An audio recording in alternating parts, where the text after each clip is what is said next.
This marks the entrance to the Wash, and the North Sea runs outside from left to right. If it's clear enough, you can see just off Skegness, one of the largest wind farms in the country, which is roughly northwest of us. Back to the northern side. Ahead of us is Holme and Gore Point. That's where Seahenge was discovered. Made of wood, it is believed to be from the Bronze Age around 2049 BC. Artifacts from there can be viewed at Kingsgate Museum.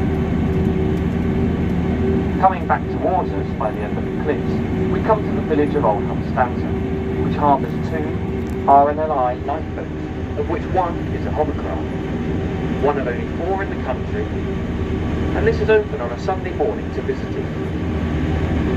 We then come back to our most famous feature, the cliffs and lighthouse.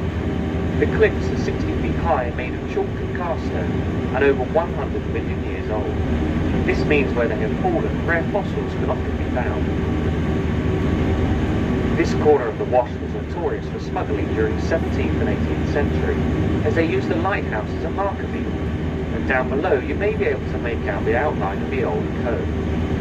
This ran 1.5 miles under the lighthouse to the moat at Old Hunstanton.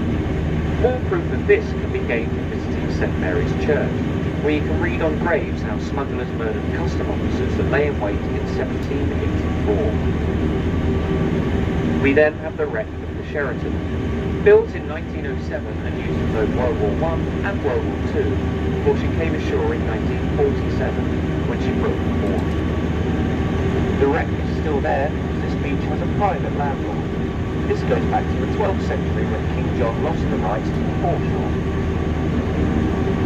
Then you have the green rocks, scoured by the tides for centuries, creating rockfall. This can be great fun for the family as the tide goes. We are now going to make our way back to the south, and we will tell you about the coastline around the Wash.